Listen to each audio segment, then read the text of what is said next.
Cuando regresó nuevamente a la India, ingresó en el monasterio Kumbum, que está situado en la región tibetana de Amdo, y allí permaneció 2 años y medio, compartiendo su vida con los lamas del templo y ganando ampliamente el respeto de los sacerdotes, los cuales la nombraron lama, algo completamente inimaginable para una mujer y menos una mujer blanca. O sea, esto sin duda es algo excepcional.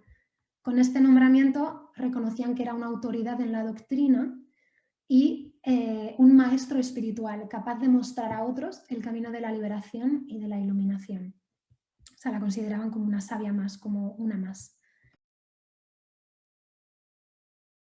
Muchísimas gracias, Nares y Enrique. Bueno, ediciones deliciosas. Gracias a todas las que estáis aquí y habéis tomado un ratito de este sábado para estar aquí. Me hace muchísima ilusión.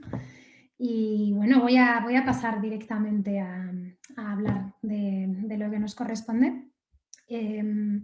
Bueno, antes de adentrarnos en los detalles de las vidas de estas 3 escritoras, me gustaría hablar un poquito sobre la etiqueta de literatura femenina, ¿vale? Que es una categoría que estoy segura que habréis oído hablar mucho en los últimos años, pero que hoy por hoy se está quedando cada vez más obsoleta.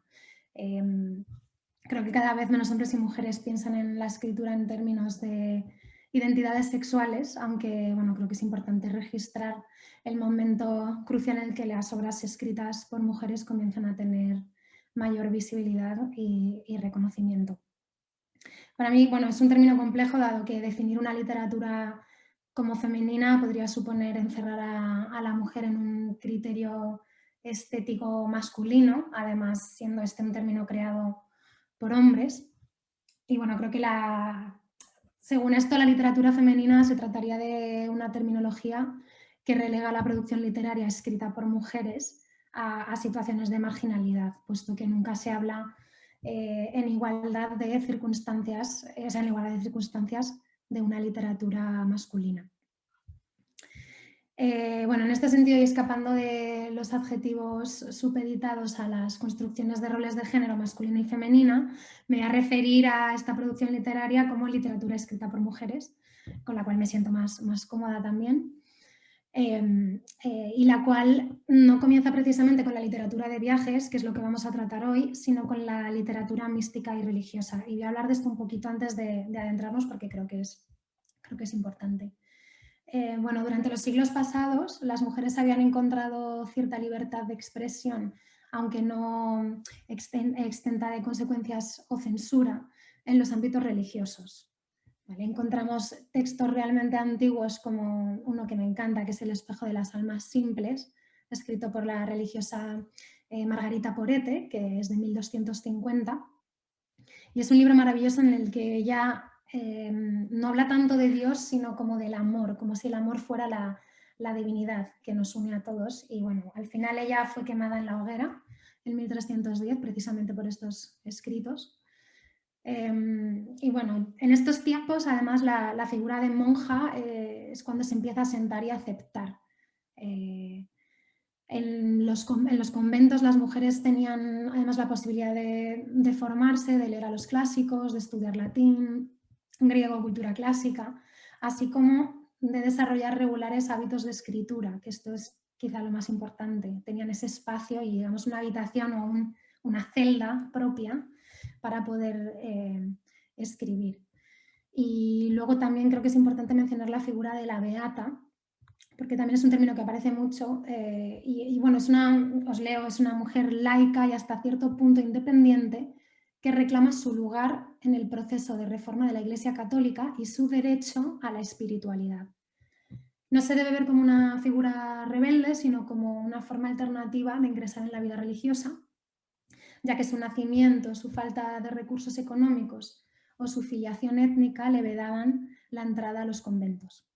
Yo creo que esto es muy importante, dado que ese derecho les otorga en cierto modo también un derecho a una autonomía, la cual llevará a muchas de estas mujeres a escribir sobre sus propias experiencias y mayoritariamente en modo de autobiografía. Y bueno, aunque no es el tema principal de hoy, que va a ser estos viajes, creo que es importante asociar la producción literaria de viajes escrita con mujeres por mujeres con esta tradición literaria religiosa, dado que ambas consisten en una clara emancipación del subyugo masculino y sus respectivos espacios asignados, es decir, el hogar. ¿Vale? Encontré un libro hace poco de la UNED que lleva el título de La mujer a la conquista de los espacios y me quedé un poco como pensativa con esta frase, especialmente por la palabra conquista, porque me parece una palabra como muy violenta, una palabra que yo personalmente asocio al hombre y a nuestra historia, ¿no? A lo bélico, a una historia un poco sangrienta. Y claro, cuando leí esta palabra asociada a la mujer, me chocó, ¿no? Y bueno, creo que, o sea, creo que la mujer que se apropie del espacio, ¿vale? Tiene que ver ya no con una concepción exclusivamente física, sino también simbólica. Es decir, cuando la mujer está conquistando, no es que simplemente esté conquistando un espacio geográfico, físico, ¿no? Sino que está conquistando algo simbólico. O sea, apropiarse conlleva una consecuente expansión de aquello que permanecía antes contenido, ya sea un cuerpo, una cultura, un lugar físico. Por tanto, la salida de la mujer al mundo supone una expansión de sí misma, de su cultura, de su cuerpo como contenedor identitario y de una subjetividad hasta entonces recluida. El abandono del ambiente periférico del hogar permite a la mujer medirse con realidades diferentes y adquirir un bagaje cultural que le había sido negado. En contacto con la diferencia, la mujer empieza un proceso de emancipación que determinará el inicio de una tradición literaria propia, poniendo fin a la posición hegemónica del hombre en el ámbito de la literatura. Los textos de viaje de las escritoras nómadas representan un lugar simbólico de formación de la propia identidad, así como de expresión de la subjetividad femenina que a partir de sus desplazamientos se apropia de un espacio que siempre había pertenecido al hombre. Volviendo y lanzando con la religión como motor literario, encontramos a una de las primeras nómadas escritoras, que es Sor Egeria, una viajera española que, animada por una profunda religiosidad, se embarca de Galicia a Oriente en un viaje que durará 3 largos años, casi 5.000 kilómetros, en los que viaja sola, en burro, y va pues, con este motivo religioso. Y este viaje lo hace en el 380 después de Cristo. Estamos hablando de una de las primeras viajeras de las que se tiene registro y que escribió sus diarios, ¿vale? Por tanto, la Tierra Santa va a representar uno de los primeros destinos y también motivos que permitan a estas mujeres viajar.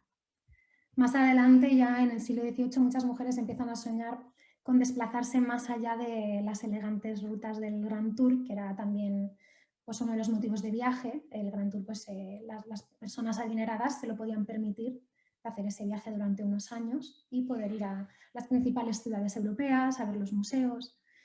Pero bueno, poco a poco esos límites se van a ir quebrando y se va a empezar a soñar con ir a otros lugares, ir a Oriente, ir a Asia, ir a África. El Islam además aparece a los ojos de Occidente como un lugar de magia y encanto, que va a ser el motor nomádico de una de nuestras escritoras hoy, Isabel Eberhard, que se acabó convirtiendo al Islam, además. Y bueno, pues este Islam va a ser como un lugar quimérico donde refugiarse en busca de este exotismo y abandonarse en un clima de espiritualidad, y lo llamaban incluso la Tierra del Sol. A partir ya del siglo XVIII y XIX, las mujeres van a alcanzar un nivel de movilidad que les lleva a efectuar grandes viajes en solitario. Y yo creo que bueno, también es un poco este ambiente puritano y agobiante de la época victoriana lo que va a constituir también un poco un trampolín para que todas estas mujeres se animen un poco a salir de esos ambientes que las tenían muy, muy retenidas. Isabel Bird, por ejemplo, será la primera mujer en formar parte de la Real Sociedad Geográfica en Londres, después de dar 3 veces la vuelta al mundo.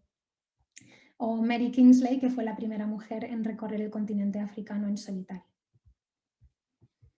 La revolución industrial también va a aportar un cambio significativo a la historia de los viajes de las mujeres, no solo gracias a la mejora de las condiciones materiales del viaje, sino también al hecho de que las mujeres ahora desean moverse, deciden sus destinos y empiezan a escribir sobre sí mismas con mayor libertad. Antes la única manera que tenían de librarse del matrimonio y de una vida dedicada a los cuidados familiares era meterse en un convento, pero con la irrupción de la revolución industrial las mujeres comienzan a desplazarse a las ciudades para trabajar, lo cual ya les otorga esta posibilidad de movimiento y, por tanto, una nueva manera de percibirse a sí mismas en el espacio. Espacios hasta ese momento negados para ellas, ¿verdad? Y bueno, comienza así un proceso de emancipación capaz de dar vida a un sujeto nuevo, un sujeto que adquiere una nueva identidad, tanto social como individual.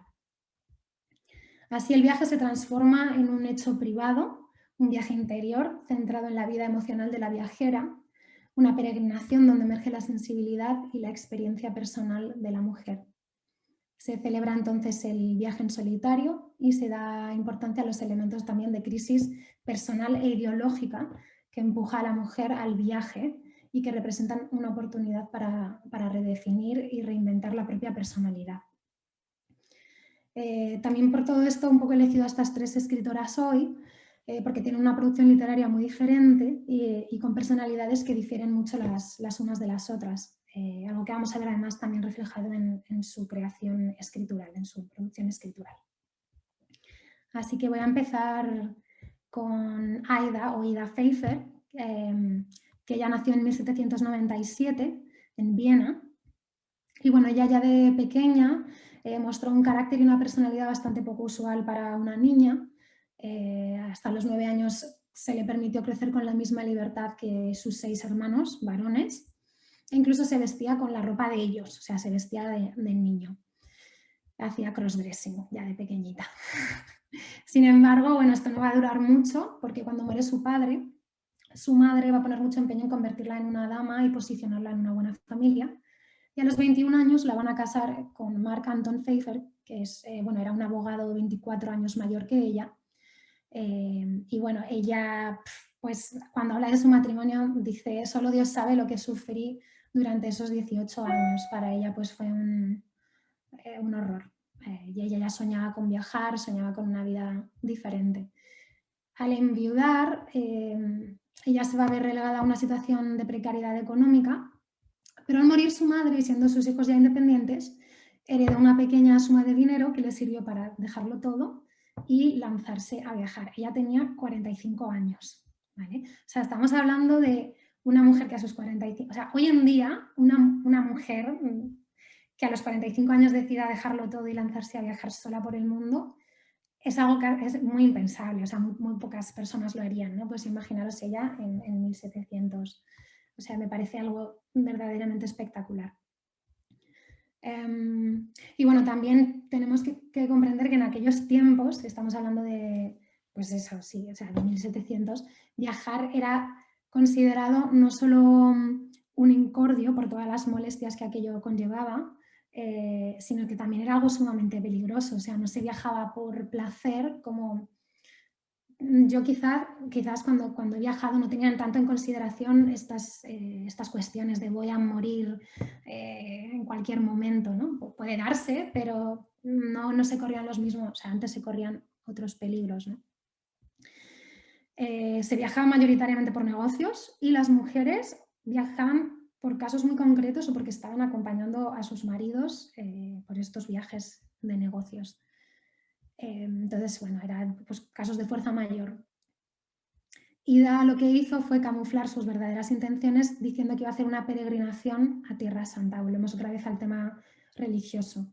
Al final es como que si va a hacer una peregrinación y va a viajar para encontrarse con Dios, pues entonces sí, se lo permitimos y está bien visto. Así que así lo hizo ella. No teniendo mucho dinero, viajaba de la manera más simple posible.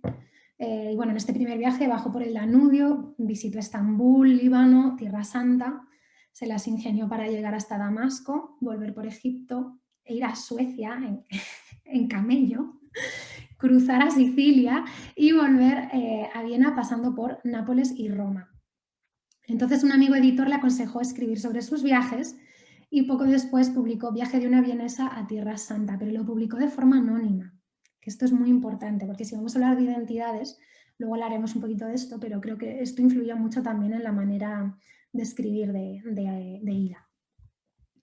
El libro financiaría su siguiente viaje, en el que pues, se fue a Islandia y cruzó un poco el Atlántico Norte en velero. Escribió otro libro acerca de este viaje, que también le sirvió para financiar su tercer viaje. Estamos hablando de una mujer súper exitosa, o sea, conseguía financiarse sus viajes con sus libros, me parece maravilloso. Y bueno, ya en el tercer viaje es cuando da la primera vuelta al mundo, que ella dijo que se iba a Brasil, que volvería pronto, pero bueno, al final estuvo 3 años. Yo creo que esto lo dijo para tranquilizar a sus hijos. Y cruzó el Atlántico en velero otra vez. Podría haberlo hecho en un barco a vapor, pero era muy caro, entonces decidió hacerlo en velero. Entonces, bueno, vemos que también es una mujer que se enfrentó a dificultades y que para viajar, pues bueno, decidió hacerlo de maneras muy complejas y por las que pasó y sufrió, que se puede leer en su libro, sufrió bastante en algunos momentos. Bueno, luego visitaría también algunas zonas de Latinoamérica, pasó por Cabo de Hornos, también por velero, que es un viaje súper, o sea, incluso hoy en día pasar por ahí navegando es peligroso. Y bueno, cruzaría por el Pacífico, llegaría a Tahití, Ceilán, India, el Golfo Pérsico, Bagdad y acabó entrando por Odessa, Ucrania, y estuvo pues eso 2 años y 5 meses en esta primera vuelta al mundo. Haría un último viaje en 1851, otro que dura 3 años, que es su segunda vuelta al mundo. Tenía 54 años. Y bueno, empezó por Sudáfrica, pero no era muy caro viajar por allí, así que decidió irse a Malasia, exploró el archipiélago. Y bueno, cuando llegó de sus viajes a Viena, llegó bastante enferma porque contrajo malaria y no se consiguió recuperar y pasaron pocos años y acabó muriendo a los 61 años más o menos, cuando estaba planeando un viaje a Australia. O sea, que vemos una mujer que en cuanto ya empezó a viajar no podía parar. Pero bueno, en cuanto a su escritura, en su libro, es muy interesante porque ella es una escritura bastante descriptiva, lo hace a modo de diario, pero no es intimista. Ella no está hablando tanto de sus emociones o de, por supuesto sí de sus percepciones, pero básicamente es lo que ella observa, lo que ella ve y lo hace desde una perspectiva de clase muy marcada. Ella era muy honesta escribiendo, o sea, en ese sentido es muy interesante leerlo porque es muy cruda, muy crítica, pero al mismo tiempo como muy humilde, de decir, bueno, yo no tengo ni idea de nada, pero estoy aquí, observo esto y esto es lo que me resulta. Y luego otra cosa que me parece muy interesante es que ella viajaba, pero siempre regresaba, acababa regresando a su hogar en Austria. Entonces vemos a una persona que ya tiene una identidad más marcada, que empezó a viajar más tarde y que digamos que su hogar lo tenía muy claro. No es como Isabel Eberhard, de la cual voy a hablar ahora, que es una mujer que no tenía hogar. Ella era nómada de principio a fin, nunca se sintió a gusto en ninguna parte y esto se va a ver muy reflejado en sus diarios y es una gran diferencia a nivel escritural. Isabel Eberhard nació en 1877 en Suiza y ella era hija ilegítima de Nathalie Merder y de su amante Alexander Trofimowski. O sea, su madre tuvo un amante y de esa unión nació ella. Este hombre era un ex sacerdote anarquista armenio. A pesar de ser hija ilegítima, tuvo una educación súper privilegiada, hablaba francés fluido y ruso, alemán, italiano, aprendió latín y griego y estudió arábigo clásico, además de leer el Corán con su padre. Yo creo que esto la influenció muchísimo, por supuesto, a desarrollar ese amor por esa cultura, por el Islam y a ver aquello como algo, como un lugar fantasioso, una utopía, quizá el único hogar espiritual que ella pudo desarrollar, siendo también hija ilegítima no reconocida. En 1888, su medio hermano Agustín se unió a la Legión extranjera francesa y fue asignado a Argelia. Esto despertó el interés de Isabel por Oriente y comenzó a estudiar más profundamente el Corán y el árabe. Su primer viaje al norte de África fue con su madre en mayo de 1897, mientras que por un lado planeaba reunirse con Agustín, también estaban considerando empezar una nueva vida allí y convertirse al Islam, cumpliendo así un antiguo sueño de infancia. Sin embargo, su madre muere repentinamente y es enterrada en Annaba bajo el nombre de Fatma Manoubia. 2 años después muere su padre de cáncer y su hermanastro se suicida, o sea que son una serie de acontecimientos que a ella la van a desubicar completamente. Y además, bueno, el otro hermano Agustín se casa, adopta como una vida muy tradicional en Suiza y ella se siente completamente lejos de cualquier identidad y lejos del único ser querido que es su hermano, el único que le queda. De aquí en adelante, como describe en sus diarios, Isabel va a pasar el resto de su vida en África, explorando el desierto y haciendo del norte de Argelia su nuevo espacio habitable. También pues, fue reportera de guerra, escribía diferentes artículos para revistas francesas, con lo que sacaba algo de dinero y se podía financiar. Pero en sus diarios se ve que vivía también de una forma muy pobre y muy al día. Se vestía de hombre y se hacía llamar Mohamed Sadi. Así se sumergió en la cultura árabe con una libertad que de otra forma no hubiera conocido. Se convirtió al Islam, lo que consideraba su verdadero objetivo en la vida, y así lo dice en sus diarios, movida sin duda por una necesidad de pertenencia, más que en un lugar físico, lo que hablábamos, ¿no? En un lugar, en un espacio espiritual idílico. A principios de 1901, en Bejima, es atacada por un hombre con un sable que bueno, era un fanático que la persiguió durante mucho tiempo por ser extranjera y porque para él era una osadía que una mujer hiciera estas cosas. Y bueno, casi la mata. Ella habla mucho de esto también en los diarios, e incluso hay un extracto de una carta que escribe en un periódico como, bueno, alegando que ella era islámica y que ella había adoptado la religión y por tanto era una más. Al final acabó perdonando a aquel hombre y lo salva de ser ejecutado. Poco tiempo después se casa con un soldado argelino, pero poquito tiempo después, en 1904, muere en una inundación. Ella tenía 27 años y bueno, se había conseguido reunir con su marido, pero bueno, estaban en una casita de adobe, hubo como una inundación y se desprendió la casa y él no murió, pero ella sí. Falleció y fue enterrada de acuerdo a los ritos del Islam. Os voy a leer, que me parece muy interesante este último fragmento de su diario, que es lo que, bueno, aquí tenemos el libro, que es un librito maravilloso que se llama Diarios de una nómada apasionada y publicado por La Línea del Horizonte. Y el último fragmento, que lo escribió 7 meses antes de morir, es el último que escribió en sus diarios. Y dice así, bueno, lo escribió en Argel el 8 de abril de 1904. Otros viajes, otros sueños y otros soles nublados en el silencio y en la magia de otros desiertos, más ásperos y más lejanos, han pasado por las cosas desde entonces. Pronto, dentro tal vez de unos días, me iré de nuevo. El año que viene, por estas fechas, viviré todavía. ¿Dónde? Esta tarde, releyendo estos cuadernos viejos, llenos de cosas muertas, he sentido una honda melancolía al encontrarme con nombres ya casi olvidados. ¿Cómo serán hoy? Dentro de 2 años, dentro de 5 años, los nombres ahora familiares de Ain Sefra, Figwick, Benny O'Neill, de Jebel Amour, tendrán en mis oídos las mismas sonoridades nostálgicas. Muchos otros lugares de África me fascinarán todavía, y luego mi ser solitario y dolorido desaparecerá de la tierra, por la que habrá pasado en medio de los hombres y de las cosas, siempre como un espectador, como un extranjero. Me parece, se me pone la piel de gallina, qué bonito. Me da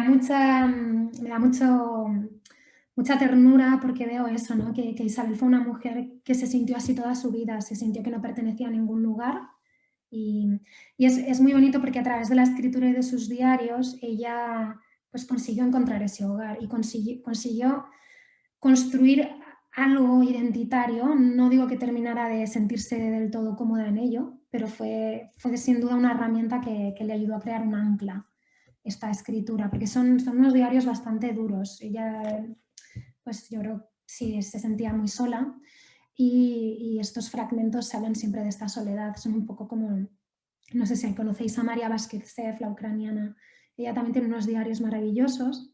Me recordaban mucho cuando leía a Isabel, porque igual era una mujer que sentía que no pertenecía a ningún lugar, enferma además, que murió muy joven a los 23 años y sus diarios son tremendamente melancólicos. Pero bueno, es una vida que eligieron muy, muy difícil y que yo creo que como viajeras muchas veces no tienes otra opción. Te sientes tan llamada a ese tipo de vida, a esos estados de soledad, porque te ayudan realmente a entender quién eres. Entonces, bueno, tiene una escritura mucho más existencial que la de Ida, que es muchísimo más descriptiva, como más sólida, hay más distancia, ¿verdad? Vale, voy a seguir con Alexandra y luego vamos a hablar un poquito más sobre este tema de identidad. No sé si conocéis a Alexandra, pero a mí me parece, sinceramente, la orientalista más importante del siglo XX. O sea, es una mujer fascinante y tiene una producción vasta. A mí fue un descubrimiento y me he leído ya algunos libros y es fascinante. Ella, bueno, su infancia se vio influida también por diferentes mentalidades, tanto de su madre como de su padre. Él era un masón que dirigía una publicación republicana y ella una católica conservadora belga. O sea, vemos aquí como dos corrientes, una la religión, la corriente más teológica, con este anarquismo, este espíritu revolucionario, y realmente ambas van a confluir espectacularmente en Alexandra, que va a encontrar un equilibrio perfecto para llevar la vida que llevó. Ella era hija única, recibió de su madre una firme formación religiosa y sin embargo su padre le proporcionó una educación revolucionaria, tanto que incluso en 1871, cuando ella contaba 3 años, su padre la llevó a ver unos fusilamientos de los últimos reos de la Comuna de París, para que nunca olvidara lo que era la vida real. Recibió lecciones de canto lírico y de piano hasta el punto de convertirse en una cantante de ópera. A los 15 años intentó embarcarse sola rumbo a Gran Bretaña, pero su familia horrorizada se lo impidió. Bueno, porque en esa época, evidentemente, que una niña, una joven, viajara sola, bueno, pues era impensable. Se afilió a la Sociedad Teosófica, la cual estaba dedicada al espiritismo, al ocultismo oriental y al estudio de las religiones comparadas. En 1898 le dedicó a su mentor un ensayo titulado Pour la vie, Elogio a la vida, que es un manifiesto anarquista genial, que lo escribió con 20 años y la verdad es maravilloso. En él, bueno, habla sobre la libertad y sobre todo en las relaciones autoridad y sometimiento. Y en este manifiesto decía que cada cual siga enteramente, siempre y en cualquier parte, el impulso de su naturaleza. Solo entonces el hombre sabrá lo que es vivir en lugar de despreciar la vida sin haberla vivido jamás. Entonces esto ya lo escribí a los 20 años y lo puso en práctica. O sea, no paró de viajar hasta los 90. Vivió muy intensamente. Bueno, fue colaboradora libre de La Fond, un periódico feminista creado por la actriz Marguerite Durand y administrado cooperativamente por mujeres. También participó en el Consejo Nacional de Mujeres Francesas y defendió la lucha por la emancipación a nivel económico, según ella, causa esencial de la desgracia de las mujeres que no pueden disfrutar de independencia financiera. Así se alejó de las feministas procedentes de la alta sociedad, que solamente pedían el derecho a voto y se olvidaban de la lucha económica a la que debían enfrentarse la mayoría de las mujeres de a pie. En cuanto pudo salir sola, se fue por su cuenta y bueno, gracias a la música hizo sus primeros viajes cantando por Grecia, Túnez y luego recorrió España en bicicleta, lo cual me parece también muy genial. Se casa a los 36 años, más por conveniencia social que por otra cosa, pero su matrimonio no durará mucho, pues le pone fin en 1911. Momento en el que emprende su segundo viaje a la India, que el primero lo hizo con 23 años, si no recuerdo mal. Y bueno, visitó Egipto, Ceilán, India, Sikkim, Nepal y Tíbet. Ella dijo que, igual que Ida, dijo, vuelvo en 18 meses y tardó 14 años en volver de ese viaje, o sea, 14 años, wow, fascinante. Y bueno, importante mencionar que en todo aquel tiempo mantuvo una relación de correspondencia intensa con su marido, que la apoyó en todo momento y la apoyó también financieramente a pesar de que se habían separado. También me parece muy, muy correcto. Ya que tenía tanto dinero, pues ¿por qué no? Así que la apoyó mucho para que ella pudiera realizar sus sueños y aceptó que ella no quisiera estar con él. O sea, me parece un hombre bastante avanzado para la época. Bueno, viajó por diferentes países asiáticos, pero su objetivo siempre fue Tíbet, al cual no podía acceder debido a los conflictos políticos y territoriales entre el Imperio Británico, Rusia y la República de China, los cuales estaban disputando la soberanía de dicho territorio. Mientras esperaba mejores circunstancias para ir a Tíbet, realizó viajes por Japón, Corea y Pekín. Cuando regresó nuevamente a la India, ingresó en el monasterio Kumbum, que está situado en la región tibetana de Amdo, y allí permaneció 2 años y medio, compartiendo su vida con los lamas del templo y ganando ampliamente el respeto de los sacerdotes, los cuales la nombraron lama, algo completamente inimaginable para una mujer y menos una mujer blanca. O sea, esto sin duda es algo excepcional. Con este nombramiento reconocían que era una autoridad en la doctrina y un maestro espiritual capaz de mostrar a otros el camino de la liberación y de la iluminación. O sea, la consideraban como una sabia más, como una más. En 1924 urdió un plan para entrar en Lhasa y ella y Jongden, que es su hijo adoptivo, un lama tibetano, se disfrazaron de mendigos y emprendieron un viaje a pie que duraría 8 meses hasta llegar a Lhasa, la capital de Tíbet. Aquí tengo este libro también maravilloso, es este Viaje a Lhasa, en el que ella cuenta, a modo de diario también, esos 8 meses de viaje. Aquí os voy a enseñar una foto, decidme si se ve bien, de ella disfrazada con Jongden, que es su amigo, hijo adoptivo, mentor, guía espiritual. Y aquí se les ve a los dos, me parece una foto muy imponente. Porque bueno, esto es algo, ¿no? Las personas que han pasado por viajes así, no sé, siempre tienen esta presencia muy imponente. Y el libro es una maravilla porque, claro, ella va relatando todos estos instantes, momentos, un viaje muy arduo, muy difícil, constantemente evadiendo a las autoridades, porque, claro, ningún extranjero podía estar en Tíbet. Si te descubrían, te expulsaban del país. Entonces ella se disfrazó de típica mujer tibetana y se hizo pasar por la abuela de este lama. E incluso se puso crin de, ¿cómo se llaman? De yak.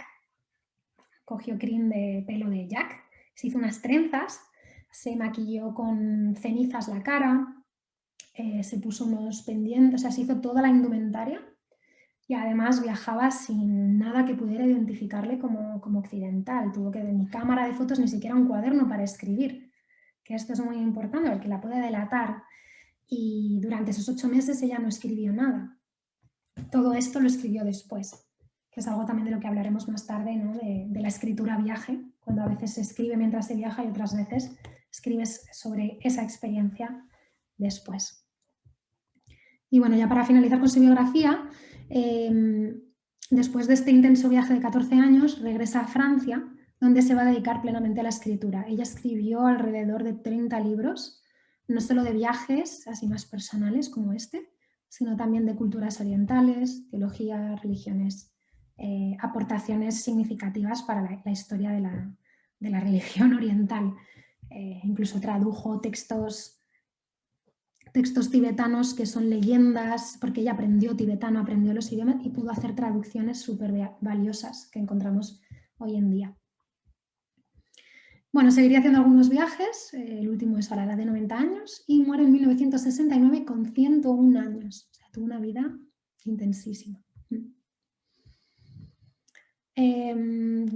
Vale, en cuanto a eso, a su producción escrita, lo que os he dicho, mucho más variada que la de Aida y la de Isabel, y con fines más didácticos, quizá. Y bueno, en cuanto a una mujer dedicada al conocimiento, por supuesto, al misticismo y con esa mentalidad, con su escritura de aportar. a la historia y a la humanidad, ¿no? Con una visión casi más antropológica. Vale.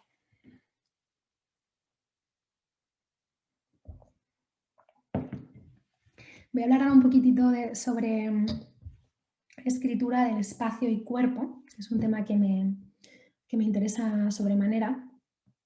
Y es que, ¿qué ocurre con la identidad cuando viajamos? ¿Vale? Cuando nos encontramos en constante movimiento. ¿Qué ocurre con esa identidad fijada con la que comenzamos el viaje, ¿no? De yo soy Tania, tengo 24 años, bueno, ya ahora no los tengo, pero cuando los tenía y viajaba. ¿Y qué pasa con esa Tania que tiene 24 años en movimiento?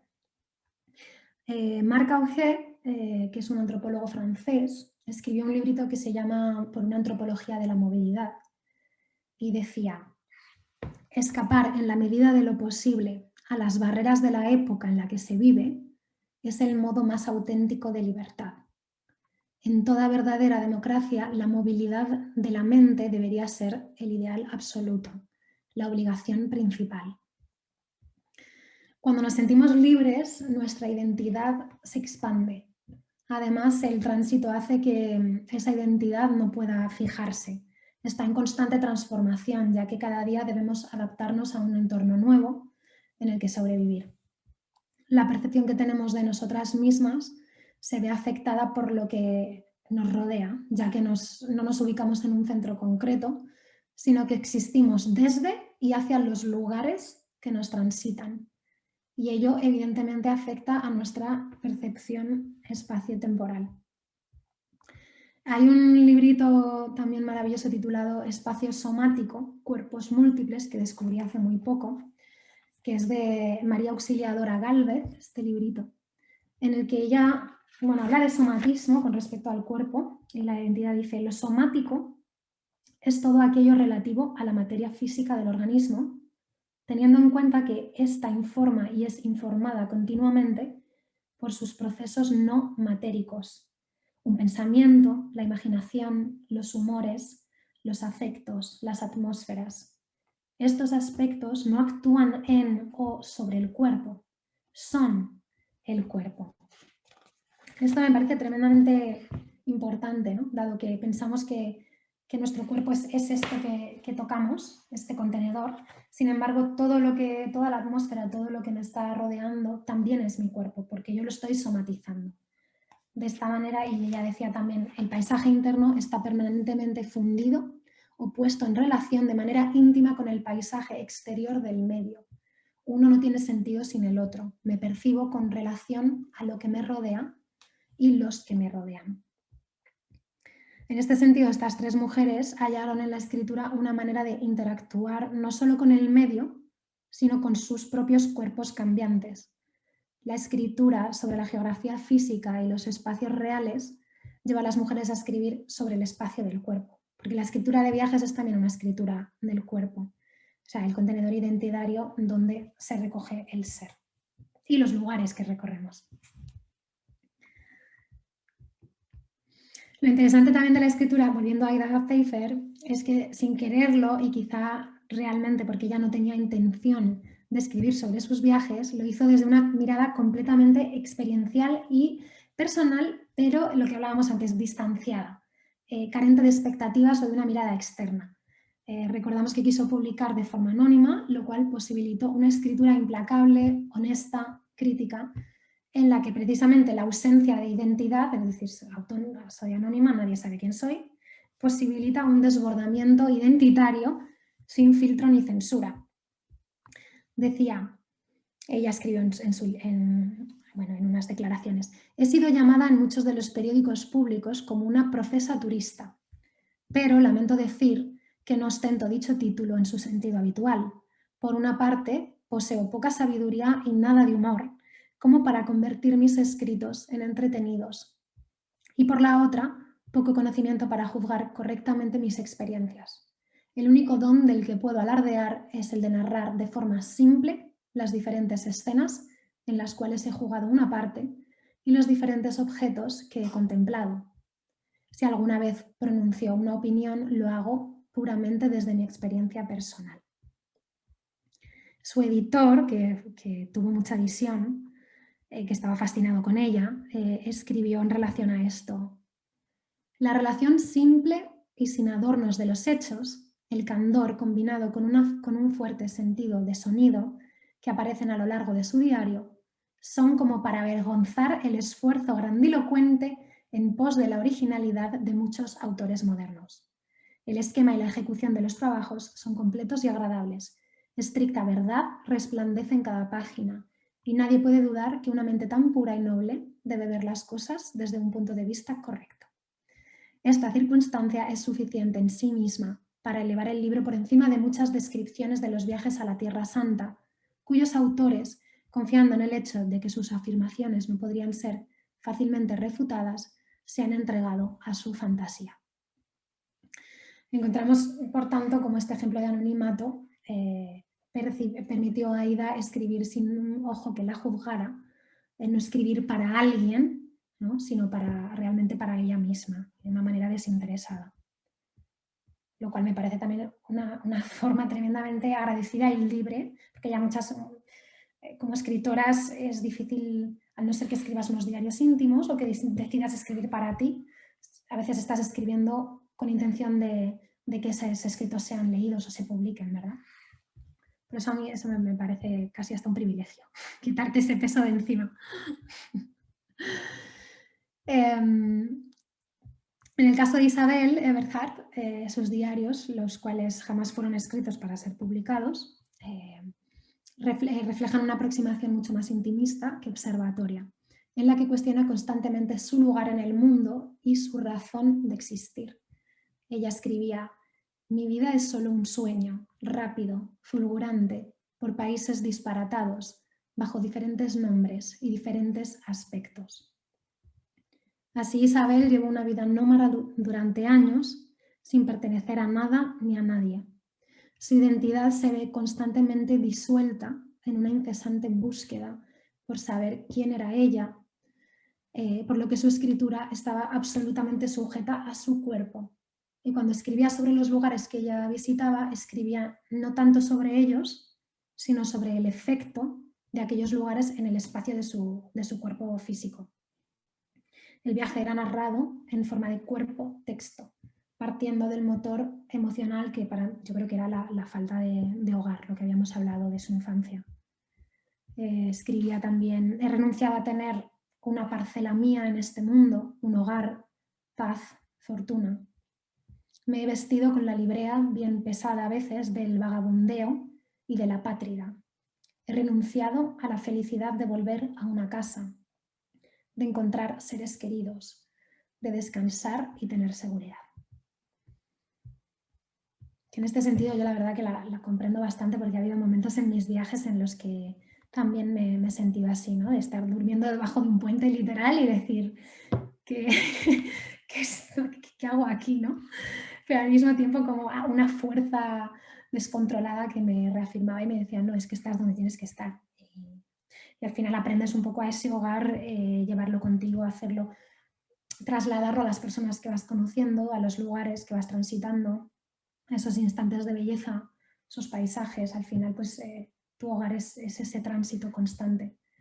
Y bueno, para mí una ocasión maravillosa de poder aprender a convivirte. O sea, yo aprendí a convivirme en ese estado de soledad, pero al mismo tiempo acompañada por ese presente tan aplastante. Bueno, en el libro antes que os he mencionado, de Mujeres a la conquista de los espacios, Margarita Almela escribe: la lengua española establece una distinción entre el ser y el estar que pocas lenguas conocen. El ser atañe a la condición, a algo permanente y estable, mientras que estar se refiere a la situación, algo que puede ser transitorio y circunstancial. En este sentido, podríamos decir que Aida Pfeiffer está en los lugares e Isabel Eberhard es, ya que Aida se posiciona un paso atrás de su experiencia como mera observadora y narradora de aquello que acontece, tanto fuera como dentro de su cuerpo nómada. Tiene la posibilidad de entrar y salir. Isabel no se posiciona, sino que la escritura existe únicamente dentro de sí y ella es su escritura en estos diarios. curiosamente es un nomadismo crónico, encuentra una estabilidad que es la incertidumbre identitaria y la constante búsqueda de una respuesta. Ida viaja para ver el mundo, Isabel viaja para encontrarse a sí misma, que son dos motivos realmente distintos a la hora de encarar un viaje o una vida nómada. En el caso de Alexandra, yo creo que hay como un equilibrio entre esta dualidad, entre estos dos extremos. Pues podemos encontrar libros puramente académicos, pues eso, antropológicos, teológicos, con una mirada humanista, investigadora, hasta libros muy, muy personales como el de Viaje a Lhasa. Sin embargo, en sus diarios, Alejandra no deja de lado esa visión cronista en favor de recopilar tradiciones y culturas con el fin de preservarlas. Aún así, lo verdaderamente emocionante de leer en sus escritos para mí es la relación que ella tiene con los espacios.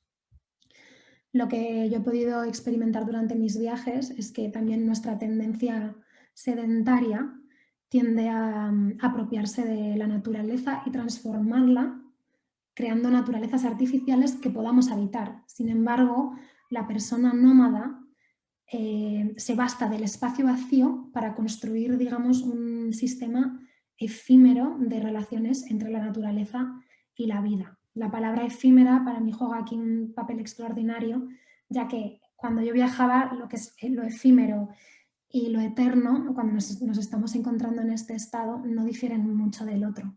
Y yo me daba cuenta de que un día parecía un mes, ¿no? Porque en un día no sabes qué va a pasar, no sabes ni dónde vas a dormir, estás realmente tan presente y en un modo de supervivencia tal que, bueno, en mi caso no se compara con el de Alexandra porque ella era muy extremo en este viaje por Tibet, pero a mí, bueno, viajando había momentos en eso, yo estaba en una ciudad y ese día no sabía realmente dónde iba a dormir, entonces como que el tiempo se alarga, estás ahí, no existe el mañana. Y esto es muy bonito de ver en la literatura de viajes de Alexandra porque ella vivió esto muy, muy intensamente y lo supo reflejar muy bien en sus escritos. Y bueno, eso, ella genera vínculos con estos paisajes que transita y en ellos deposita su existencia. Es en este estado nómada en el que ella se siente completamente viva, es durante el viaje y no al llegar al destino soñado cuando la libertad ocurre. Esto es muy importante porque al final es el tránsito, no es tanto el quiero ir a la India. Bueno, pues no es lo mismo si vas a la India y coges un avión que si vas a pie a la India, ¿no? Ese proceso de ir hasta la India, o sea, ya va a ser incluso más potente que una vez llegues a la India y ya cumplas tu objetivo. De hecho, os voy a leer una cartita que Alexandra escribió a su marido cuando estaba en Lhasa, después de 8 meses, por fin consiguió entrar y le escribe esta carta a su marido que a mí me hizo muchísima gracia. 12 de marzo. Dice, planeo marcharme de Lhasa en breve. La ciudad no tiene mucho interés. Estoy harta de visitar la Masería. He visto tantas. El famoso templo de Dezhou no tiene nada de maravilloso. La decoración interior del palacio del Dalai Lama, muy lujosa en algunas estancias, es toda de estilo chino, pero no tiene nada particularmente especial. En la ciudad, los comerciantes exponen montones de cacerolas de aluminio como si fuesen objetos exóticos. Resulta más bien desconcertante. De todas formas, Lhasa no despertaba en mí ninguna curiosidad. He venido porque se encontraba en mi camino y también porque es un juego muy parisiense para aquellos a los que se les está prohibido entrar. Lo que me ha entusiasmado es la visita a lo que se pueden llamar los valles cálidos de un país frío. He visto un Tíbet que los exploradores no conocen. He contemplado paisajes extraordinarios que superan en esplendor todo lo que he visto en el Himalaya y fuera de él. Y he podido prender en mi bolsa una rama de orquídeas silvestres en flor en el mes de enero. ¿Quién piensa en un país así cuando se habla del Tíbet glacial que bordea el Himalaya o el Turquestán chino? Solo se nos ha hablado de ese, y yo misma no conocía otro, aparte de la religión de Kham. Creo que hoy por hoy, de todos los viajeros blancos, soy la que conoce mejor el Tíbet. Y sí, al final ella, de verdad, no sabéis la de veces que intentó entrar en Tíbet y su objetivo era llegar a Lhasa, y ahí vemos que, bueno, después de eso, de tanto tiempo, pues realmente se da cuenta de que eso no era lo que le hacía tanta ilusión, sino el viaje en sí.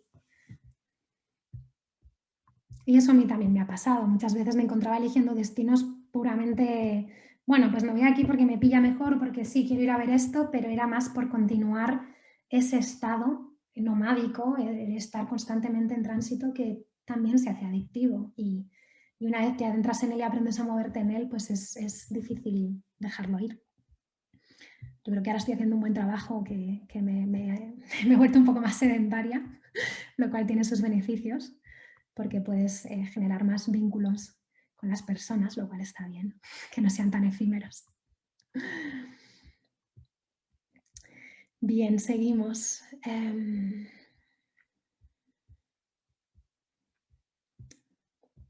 Bueno, ya un poco para ir terminando y siguiendo un poco con este tema del antes y el después del viaje, me gustaría hablar de qué papel tiene la escritura en este juego de tiempos, ¿no? El antes y el después. Es interesante ver cómo muchas veces no podemos escribir mientras experimentamos todas estas sensaciones, porque son tan intensas y están tan vivas en nuestro ser que nos abruman.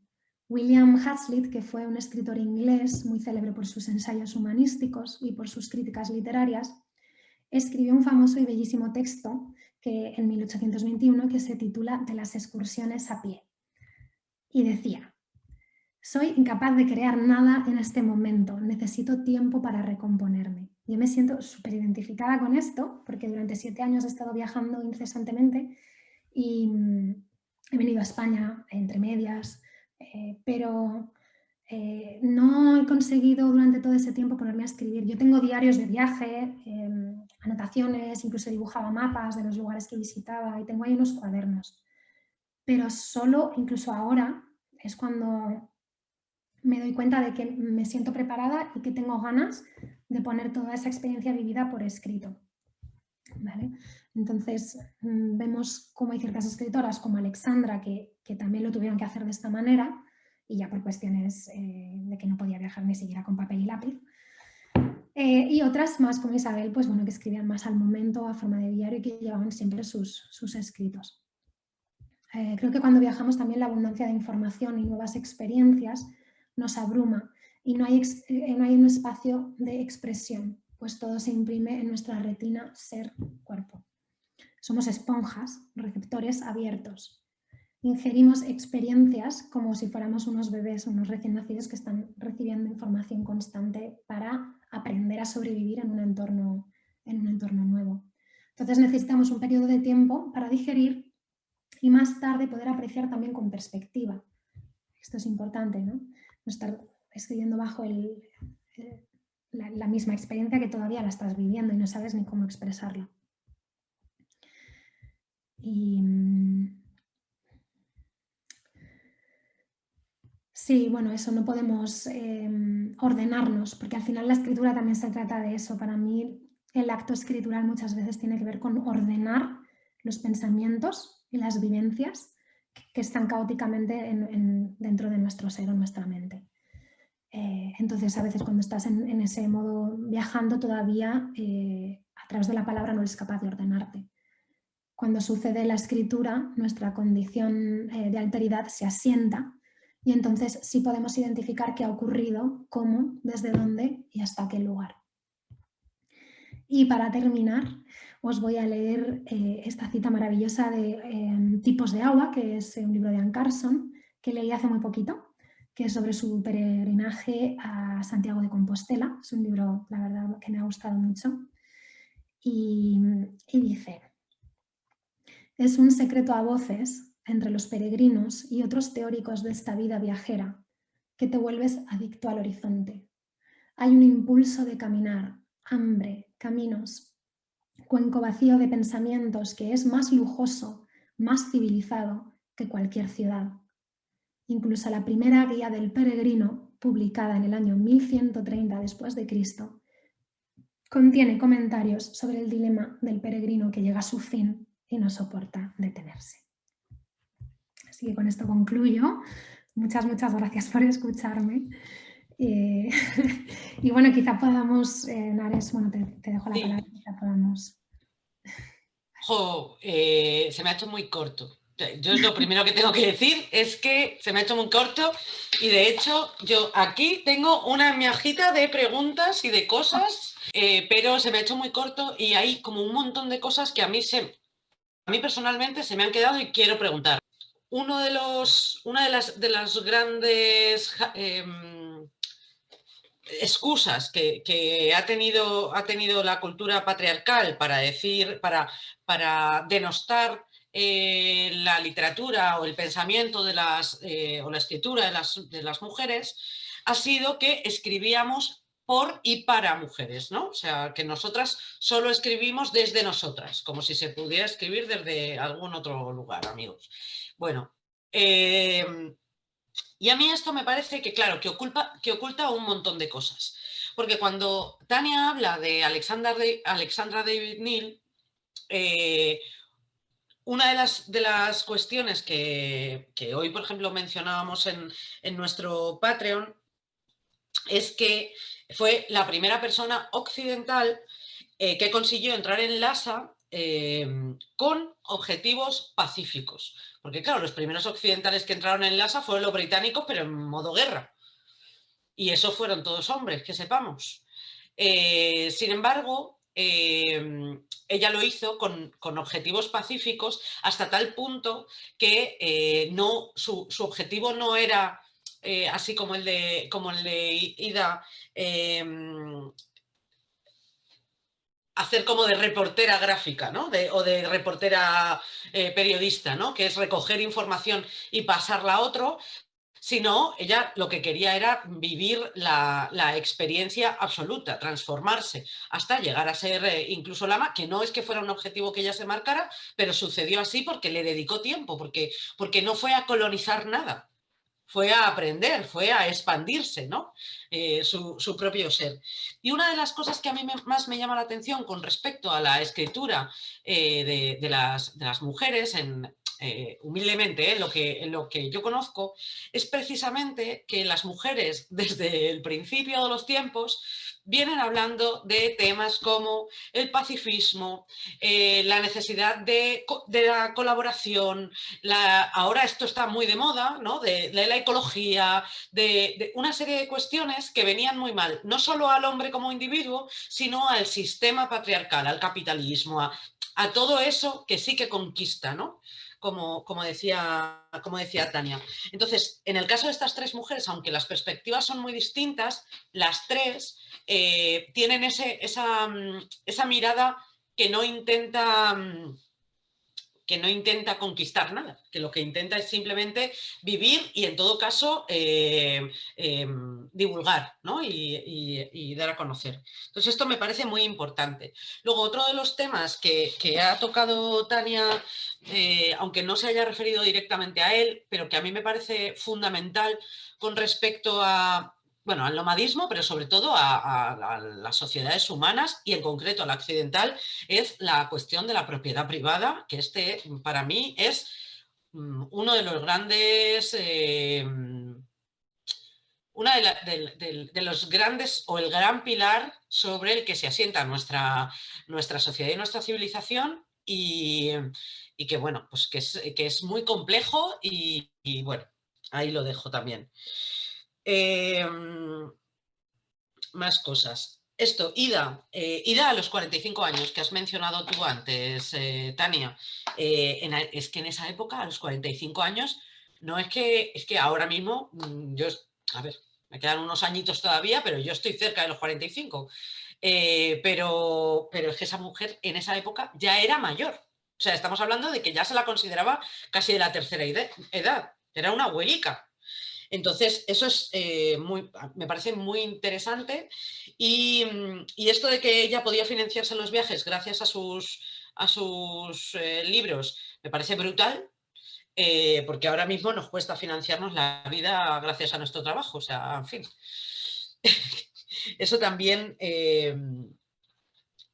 me parece increíble. Pues sí, mira, con respecto a lo de la propiedad privada, a mí primeramente lo que me viene es que la mujer se consideraba propiedad, ya no hablamos simplemente de territorio, sino que la mujer y el cuerpo de la mujer eran considerados propiedad del hombre. Por eso, cuando la mujer consigue romper con eso y se lanza a viajar ella sola, deja de ser propiedad ya no del marido. Bueno, hay que tener en cuenta que Ida, por ejemplo, pudo salir a viajar con su marido ya muerto, su madre muerta, habiendo heredado, o sea, se dieron también una serie de circunstancias en las que ella dijo, bueno, pues me voy a lanzar, parece que lo he dejado ya todo, tengo un poco de libertad, no hay nadie ya, y aparte ella ya había terminado de criar a sus hijos, ¿sabes? Que esto es algo que se menciona mucho en sus biografías. Entonces, de esa manera que ellas dejan de ser propiedad yo creo que a la hora de abordar un viaje también entienden la geografía como un lugar que no pertenece a, sino por eso ella es una mera espectadora y aborda la geografía de una forma tan sin tocar nada, simplemente paso por aquí, ¿no? Es lo único que pretendo, es ver mundo, es abrirme, pero no en términos, pues lo que decías, de conquista, de hacerme con esa propiedad. Ella no está viajando para comprar una tierra, no está viajando para conquistar un lugar, ella viaja, pues lo que tú dices, para expandirse. Entonces, bueno, con respecto a la propiedad, creo que eso es muy importante mencionarlo a nivel cuerpo-terreno. Y a lo que has dicho antes de la universalidad de la escritura de las mujeres, pues sí, también creo que los hombres no consideraron al principio estos escritos como algo universal porque consideraban que la mujer representaba un mundo íntimo que simplemente se reducía a lo que eran las mujeres. Encerrado, un mundo Cerrado, encerrado. íntimo, relegado al hogar, fantasioso, intimista. Siempre hablamos de esta cosa de intimista cuando las mujeres están hablando, que a mí la palabra íntima, intimista me encanta, yo tengo mucha escritura intimista, pero no es algo exclusivo de las mujeres. Parece que cuando una mujer está haciendo reflexiones, es como no es una escritura intimista suya, ¿por qué no puede ser universal? Claro que lo es. Lo que pasa es que en esta tradición patriarcal pues no se ha considerado como tal. Escritoras como Alexandra, que no solamente escriben cosas realmente íntimas y experienciales, brutales, ella tiene una aportación a nivel académico alucinante en las culturas orientales en el siglo XX. O sea que yo creo que ella es un claro ejemplo de cómo la escritura de mujeres es perfectamente, puede ser considerada pues es una aportación histórica, digamos, y antropológica. Yo no sé si vosotras sabéis que la palabra mundo, etimológicamente, era el ajuar de las mujeres. O sea, el ajuar significa mundo o es al revés. Bueno, es algo así, ¿eh? Y me parece muy interesante porque realmente el ajuar al final es el mundo, son la cantidad de cosas para la vida cotidiana, ¿no? Entonces, nuestro siempre ha sido el mundo. En fin. Sí, hola a todas. Nada, me ha encantado todo, genial. La verdad me cuesta mucho lanzarme a hablar por Zoom, pero lo voy a hacer.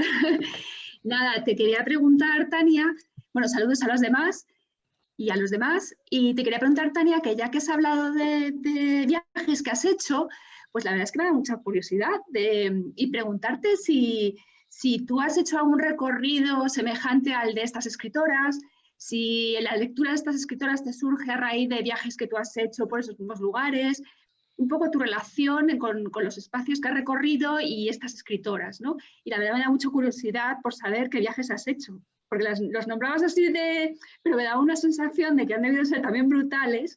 Entonces, bueno, unas pinceladitas así sobre tu experiencia personal y los viajes que has hecho y tu relación con estas escritoras, los lugares que has recorrido. Vale, muchas gracias, Ana. Y qué bien que te animes a hablar en el Zoom. Muchas gracias. Pues sí, a ver, yo he estado durante casi, bueno, sí, unos 7 años más o menos llevando una vida bastante nómada después de cuando terminé la carrera, que yo estudié Historia del Arte. Y de allí me fui directamente al continente americano. Me fui a Perú con una beca y en Perú, bueno, antes ya había hecho viajes por Europa, algunas cosas, pero realmente lo que es esta experiencia de vivir nomádicamente, sin rumbo y sin vuelta a casa, empezó ahí. y recorrí bastantes países por Latinoamérica, estuve por Perú, que estuve 6 meses recorriendo bastante, porque es enorme, hay una diferencia abismal entre selva, desierto, es una pasada. Estuve por Ecuador, por Colombia, pasé a Venezuela. La verdad que yo iba como 3 meses en cada país, porque es lo que me daba la visa. Entonces luego pues tenía que pasar la frontera y continuaba. Y veía lo máximo posible, estaba en constante tránsito. Lo cual, pues eso, cada a lo mejor 3 días o cada semana me cambiaba de lugar. Y me iba alojando pues donde encontraba hostales baratos por Latinoamérica, así que era más fácil para mí. Luego cuando viajé por Norteamérica sí que tuve que hacer más couchsurfing, porque allí un motel te cuesta $60, entonces no podía financiármelo y me quedaba en casas de gente. Y bueno, sí estuve también navegando por el Caribe, viví en un velero. No he cruzado el Atlántico, aunque es un sueño el hacer un viaje de larga distancia en el mar, pero bueno, sí estuve 3 días en alta mar en un momento dado sin ver tierra y ya fue una sensación impactante.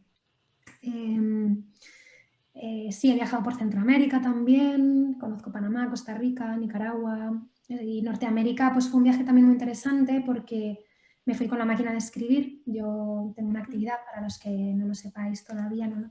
Improviso poemas con mi máquina, con cualquier tema que me den. Entonces tú me dices, quiero un poema sobre viajar. Y yo te lo improviso al momento y luego tú decides cuánto quieres pagar por tu poema. Y de esa manera me iba yo financiando mi viaje por Estados Unidos, México y luego me subía a recorrer Canadá también. Entonces, bueno, pues fueron la verdad viajes muy diferentes, pero de mucha intensidad. También he estado por Hawái, luego he conocido un poquito Asia, la verdad que menos, porque he pasado mucho tiempo en el continente americano. Y bueno, así te he hecho un poco un resumen siempre, bueno, pues con muchas anécdotas, por supuesto. Realmente, a Isabel Eberhard la conocí durante mis viajes, no había leído sus diarios completos, pero sí un día indagando me encontré con algunas frases suyas que me impactaron profundamente porque me sentí, o sea, fueron un recogimiento. Y entonces ya empecé a investigar un poquito sobre ella. Con Alexandra, pues la verdad que no sé cómo llegué, pero creo que fue también ese viaje a Lhasa que leí un poquito y dije, ¿cómo? ¿Cómo? O sea, que esta mujer se disfrazó, que estuvo 8 años por las estepas.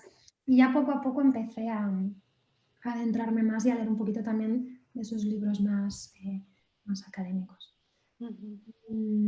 Sí, me resulta, o sea, realmente me doy cuenta de que incluso ahora que estoy llevando una vida más sedentaria, sigo teniendo como ese impulso de movimiento porque al final se ha convertido en un estado en el que yo me siento muy cómoda. Para mí realmente el reto y la no zona de confort es estar en un lugar sin moverme. Ese para mí es el gran reto. Y es algo que me he propuesto porque, ¿por qué no? Me puede aportar muchas cosas. Y también creo que necesitaba un poquito descansar de esa intensidad. Y de ahí va un poquito el poemario, que no me he traído ningún poema porque se me olvidó por completo, estaba tan concentrada en los textos.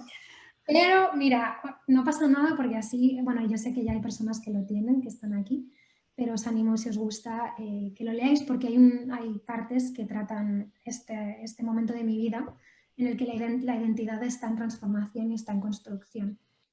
Y sí que hay un poema que dice un verso, vivir en otras casas es vivir en otros cuerpos. Yo cuando pensé ese verso pensaba en la cantidad de lugares en los que yo he vivido, aunque fuera por 3 días, que eran hogares de personas desconocidas y era adentrarse cada vez en un mundo íntimo muy personal, que era un lenguaje, y yo iba por ahí, pasaba como intentando no tocar nada, intentando no penetrar en ese lenguaje habitable, sino que era más como un objeto más.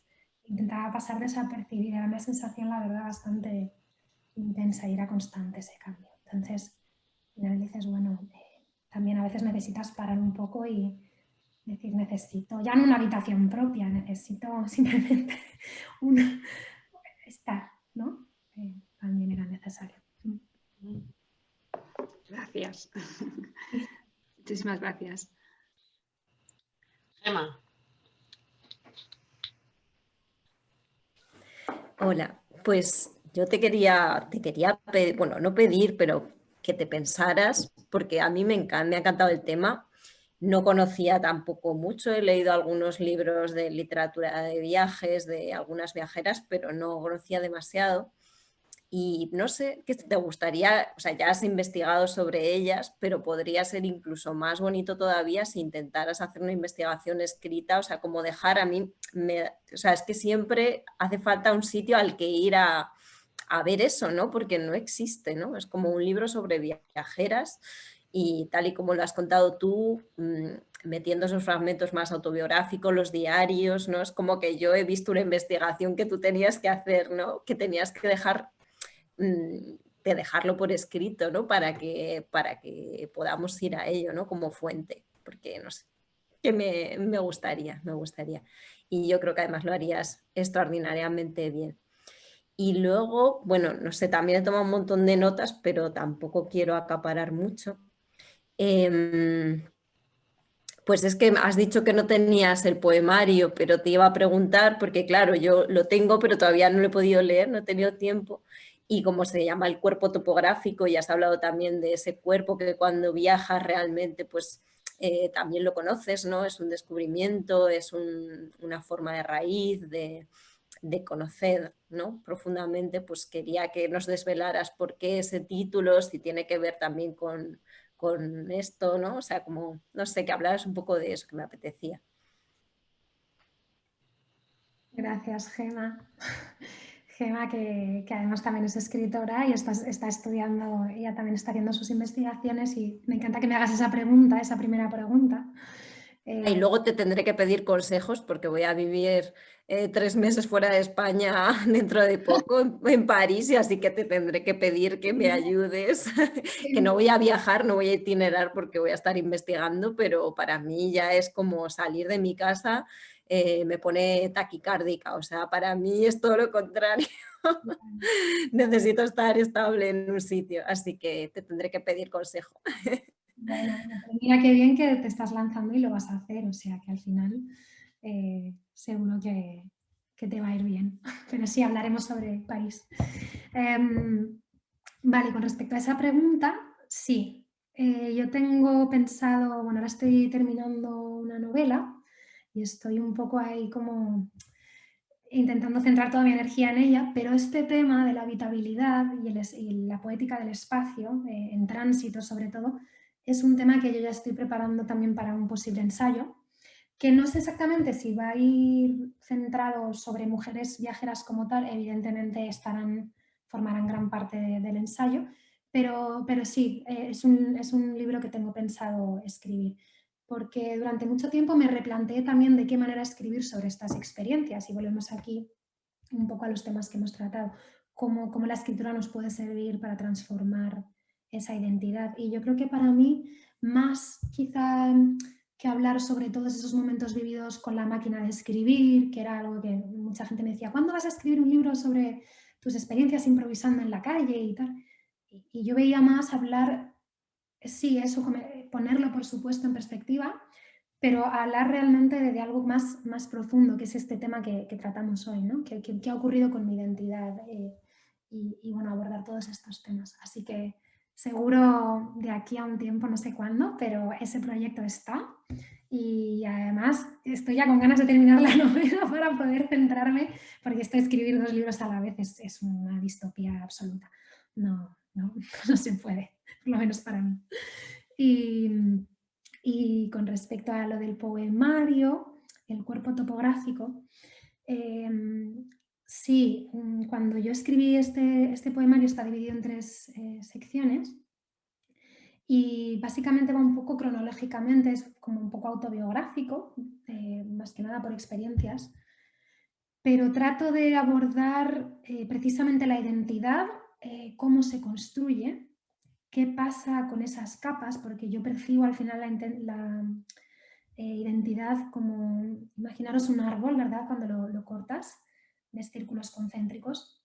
Al final la identidad es eso, es algo que va creciendo, quizá más que linealmente, más a lo ancho, y esas capas se van superponiendo a medida que crecemos.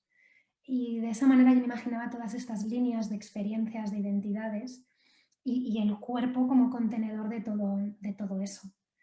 Y también, claro, dentro de nosotras habitan los seres que fuimos. Cuando se delimita, cuando dejas de ser un ser y empiezas a ser otro, son eventos puntuales que te transforman traumáticamente o para bien, es como en qué momento das ese paso a ser otra persona distinta. Eso es un tema que me parece como muy aéreo. Y en el poemario yo intentaba un poco abordar estas cuestiones que me parecían como que estaban muy en el aire. Y sí, hay una parte en la que hablo un poquito de esa vida que llevé nómada, en la que me encontraba también un poco diciendo, bueno, estoy flotando en este espacio-tiempo, pero al mismo tiempo me siento más yo que nunca, ¿no? Así que va un poco por ahí. Tania, ¿tú tienes el poemario ahí? Me has dicho que no, ¿no? A ver, lo tengo la verdad es que lo tengo aquí en el PDF en el ordenador. Lo que no tengo es el físico. Sí, lo tengo, os puedo leer algo. Entonces sí lo tienes, no sé. Lo tengo. Es que estaba pensando en Bien. el físico y no tengo aquí ningún ejemplar. Estupendo, nos vas a leer un poema como poco, ¿no? Quiero decir. Hombre, claro. Vale. Bien. Un momentito que voy a abrir el Si quieres, búscalo, que yo mientras tú lo buscas, yo voy a haceros unas recomendaciones, porque según Tania iba hablando, yo era de... Claro, yo tenía la sensación de no haber leído demasiado acerca de viajes, pero sí que he leído, claro, cosas, evidentemente, algunas. Y algunas que además me han gustado mucho, muchísimo, y os las quiero recomendar, pues igual. También irán en la lista de libros que nos pase Tania, para que los tengáis ahí por si acaso. Pero hay una autora que a mí me flipa intensamente, que se llama Flavia Company. Ella es de origen argentino, aunque ha vivido desde los 8 o 9 años en Cataluña, y yo la conocí por un libro que se titula Aru, que es una maravilla, y yo creo sinceramente que a Tania le fliparía. Pero tiene otro libro que se llama Volver antes que ir, que ese es un poema, un solo poema hecho en un solo libro, en el que ella viene a hablar, es un poema largo y por lo tanto complejo, pero viene a hablar de su vuelta a Argentina cuando ya es adulta. Y luego tiene un libro que ha sacado hace poco, yo me he leído, yo creo que ha sido este año, y que me ha gustado muchísimo, porque cuando ella escribe a Aru le cambia la vida también de una manera brutal, y entonces decide dar la vuelta al mundo, y entonces ha sacado, ella estuvo escribiendo para Diario 16, no, La Vanguardia, no, bueno, para un periódico español, como una especie de crónicas chiquititas de su vuelta al mundo, y de todas esas crónicas se ha hecho un libro que se llama Ya no necesito ser real, y que además es muy curioso porque la autora del libro es el personaje, o sea, es Aru, no es ella, no es Flavia Company. Y entonces, en todo ese juego que ella hace con la autoría, con no la autoría, con que ella sea la que escriba, pero sea su personaje de la otra novela, etcétera, hay toda una reflexión fantástica. Ya no necesito ser real, cuenta esa vuelta, te encuentras con sus experiencias y es maravillosa. Y luego, por supuesto, os recomiendo a la reina del couchsurfing, a Amanda Palmer, porque creo que esto siempre es necesario, con su libro El arte de pedir, porque es que esto es algo que no nos han enseñado. Yo no me lo he aprendido todavía del todo bien y me sigue pareciendo pues necesario. Esas son mis recomendaciones. Es que ya veo a Tania que está ahí preparada, ya lo he encontrado. Oye, Nares, pues me tienes que pasar esos libros que has mencionado, ¿eh? Seguro. Bueno, pues os leo un par de poemas. A ver. Bueno, además los poemas en el libro, el título forma parte como del poema, o sea, el primer verso es el título y está tachado con una línea que también, bueno, viene un poco recordando estas líneas topográficas, estos segmentos. Este poema se titula De identidad eximida temporalmente, o eso creíste. Irte lo más lejos posible calmó al monstruo. Sustraer la náusea de la recurrencia. A garganta sellada el filamento entre lo que ves y tu mirar. Dejar de morir solo si percibirte fuera de ese círculo. Como no ser nadie te das cuenta cada vez que te subes a un autobús. Exceder tu orden social, su deficiencia de anzuelo, es no dudar jamás del tránsito. Como hallar la paz caliente en los ojos de un bisonte, te confirma que en ti habitan todos los seres, en ti habita todo menos ti misma.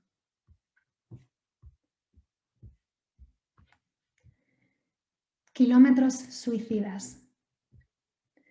Vas sumando distancia, adicta a cada episodio de luz, tu monstruo ¿dónde? Las capas quietas. Lo intentas, pero escribir aquí no tiene sentido.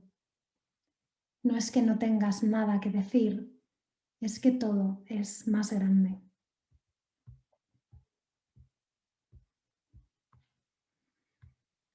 Vivir en los acantilados. Acceder fuera de ti. Descansarte. Como adormece el vencejo aferrado a la roca. Aunque el movimiento no habría de cesar nunca, en algún momento has de parar. Y voy a terminar con este cortito, que se titula Huida. Mirar el paisaje por la ventanilla, ver el paisaje, tu reflejo. Y al final es eso, ¿no? Igual muchas veces pensamos que estamos huyendo de algo, que cuanto más te alejas o más kilómetros recorres, pues más vas a llegar a tu objetivo, en realidad más cerca del problema o de eso que te llevó a huir estás, ¿no? Está tu reflejo ahí constantemente, que es otro tema que daría para rato. Gracias por escuchar mis poemas. Oh, muchísimas gracias, qué emocionante, qué belleza. Gracias. Qué bien y qué nuevos. Nuevos, muy frescos.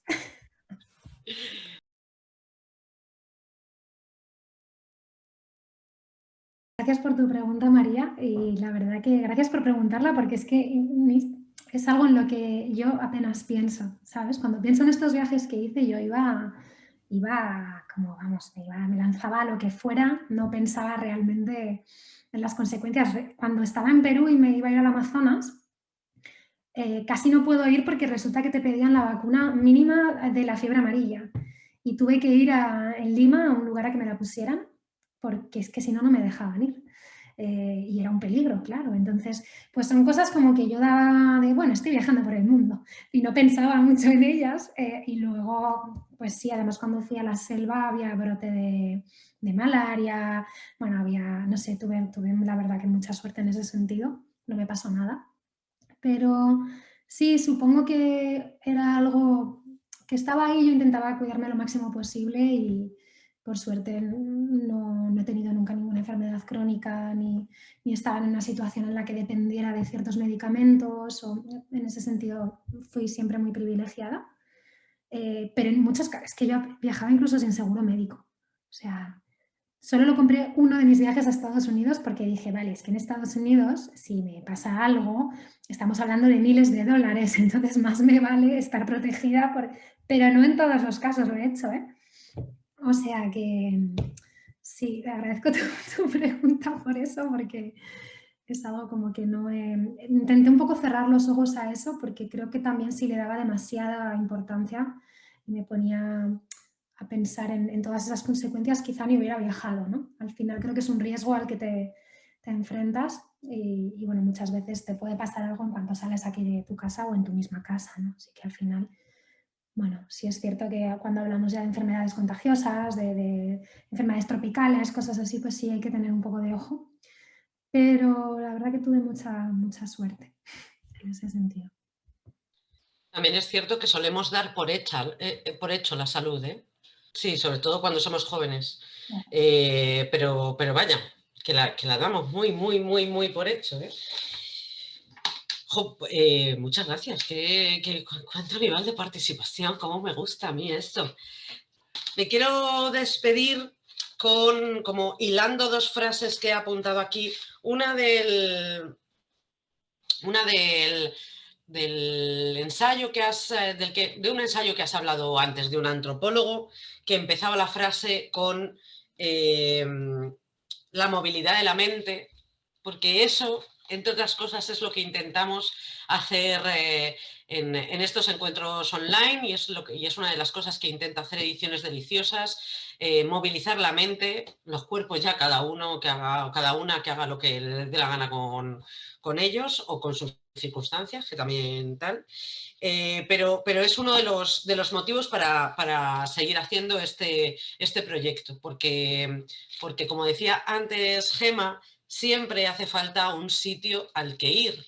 Y hay veces que ese sitio son personas, son libros, son lugares de conocimiento, bueno, todo eso. Hoy vosotras habéis sido mis sitios a los que ir y me ha parecido pues fantástico pasar la tarde con vosotras. Así que muchísimas gracias por apuntaros a esta tarde, por apoyar el proyecto. Muchas gracias también a nuestras mecenas, a Ángela, a José, a Andrea, a Belén y a Ana. Que nada más, que sobre todo, gracias Tania. Muchísimas gracias por estar, por compartir y por todo esto, y que vamos a liarte probablemente para el futurito. Bueno, para un futurito cercano también, te lo digo. Si te dejan liar, te liamos. Muchísimas gracias, Nares. No, yo, por supuesto, me lío a tope. Y gracias sobre todo a todas y a todos los participantes. Me ha hecho mucha ilusión. Gracias por estar aquí acompañándonos, de verdad.